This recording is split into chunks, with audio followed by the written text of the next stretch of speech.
Assalamualaikum warahmatullahi wabarakatuh.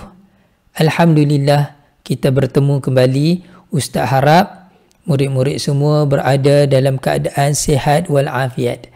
Hari ini kita akan belajar satu tajuk di bawah bidang adab, iaitu perkenankan doaku. Sebelum kita mulakan pembelajaran kita hari ini, marilah kita membaca doa belajar.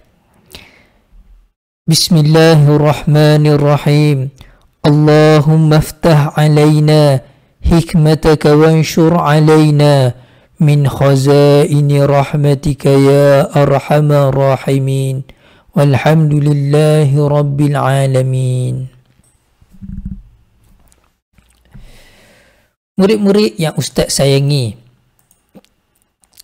objektif pembelajaran hari ini, yang pertama, murid dapat mengetahui maksud berdoa. Maksud berdoa. Yang kedua, murid dapat mengetahui dalil berdoa. Yang ketiga, murid dapat mengetahui adab-adab berdoa. Dan yang terakhir, murid dapat mengetahui kepentingan mengamalkan adab berdoa.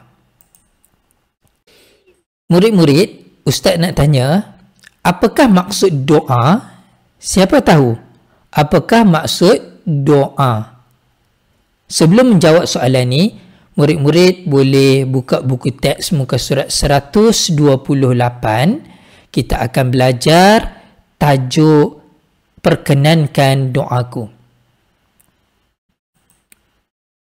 Baik, mari kita baca dialog ini. Apakah maksud doa?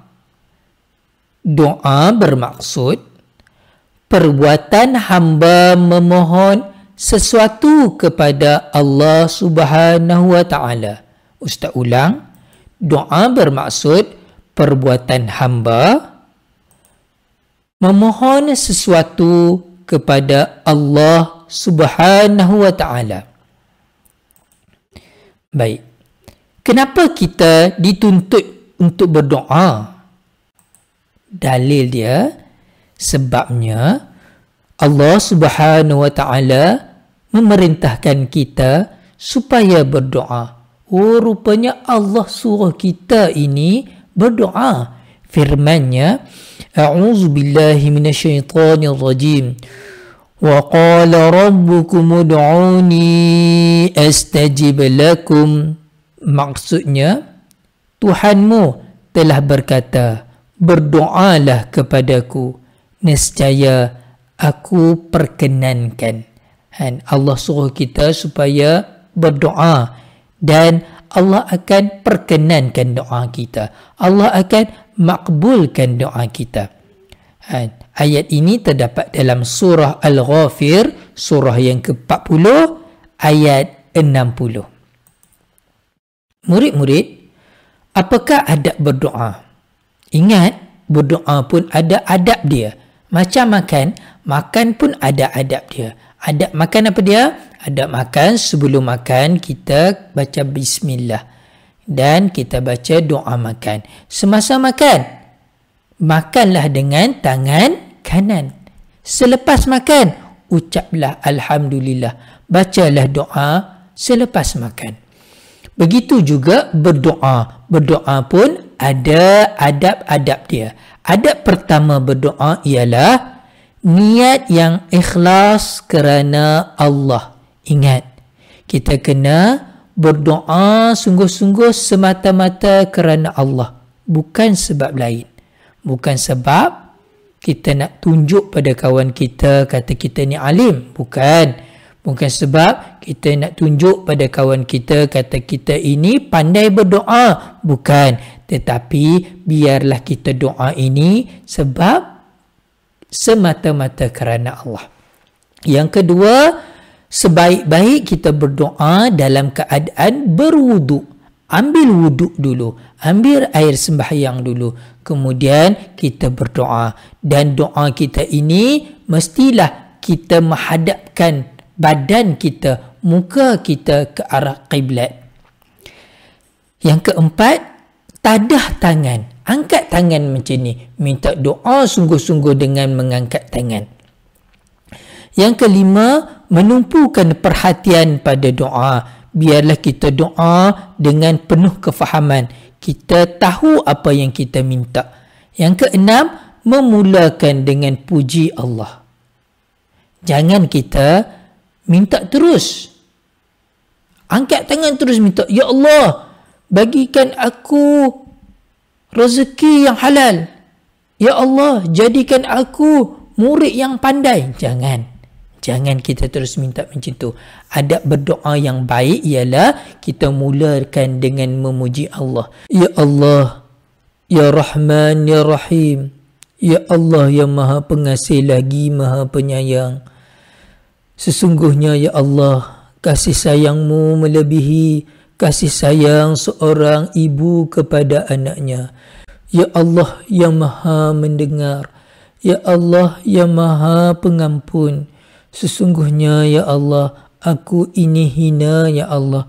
Aku ini selalu melakukan dosa ya Allah. Minta doa pada Allah. Dan selepas kita memuji Allah, kita salawat kepada Nabi Muhammad. Allahumma salli ala Sayyidina Muhammad.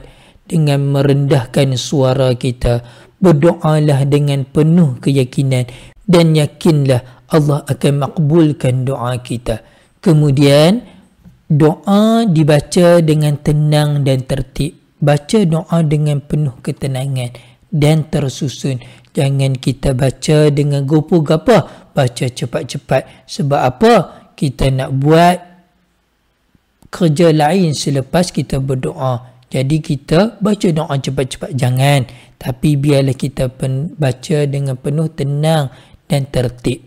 Dan yang terakhir, mengucapkan amin selepas berdoa. Selepas kita minta pada Allah, kita akhiri doa kita dengan amin. Amin ya Rabbal Alamin. Itulah adab-adab berdoa. Kepentingan mengamalkan adab berdoa. Murid-murid, kenapa kita perlu beradab ketika berdoa? Yang pertamanya, supaya Allah Subhanahu Wa Taala memperkenankan permintaan kita. Apa masalah kita, apa kesusahan kita, apa kesulitan kita, Allah Ta'ala akan selesaikan dengan kita berdoa bersungguh-sungguh kepada Allah. Allah Subhanahu Wa Taala akan menerima doa daripada hamba-Nya. Yang kedua, memupuk peribadi yang menjaga kebersihan dan kesucian diri. Tadi kita ada belajar sebelum berdoa kita kena berwuduk. Jadi apabila kita berwuduk, kita dianggap menjaga kebersihan dan pakaian kita pun mestilah bersih. Kita dituntut menjaga kebersihan diri ketika berdoa. Barulah Allah akan makbulkan doa kita. Yang ketiga, membentuk sikap berusaha dengan bersungguh-sungguh. Ingat, selepas kita berusaha, kita kena berdoa pada Allah. Barulah apa yang kita usahakan, apa yang kita inginkan, Allah akan beri. Di samping berdoa, kita harus berusaha dan tidak lalai serta leka. Jangan lupa, kalau kita buat satu perkara, kita kena berdoa dan kita kena taat perintah Allah, terutama sekali solat. Jangan kita buat sesuatu benda dengan bersungguh, tapi kita tinggal solat, kita tinggal berdoa kepada Allah. Okey. Akhir kata, marilah kita berdoa dan jangan putus asa untuk berdoa, sebab Allah mendengar doa hamba-hambanya. Sekian saja daripada Ustaz. Ustaz harap murid-murid belajar sesuatu untuk hari ini mengenai adab ketika berdoa. Jadi, akhir sekali Ustaz sertakan soalan kuis untuk minggu ni. Mudah-mudahan murid semua dapat menjawab dan memahami apa yang kita belajar hari ini. Assalamualaikum warahmatullahi wabarakatuh. Soalan kuis minggu ini, yang pertama, sebutkan maksud berdoa. Yang kedua, nyatakan dalil berdoa. Dan yang ketiga, senaraikan 4 adab berdoa.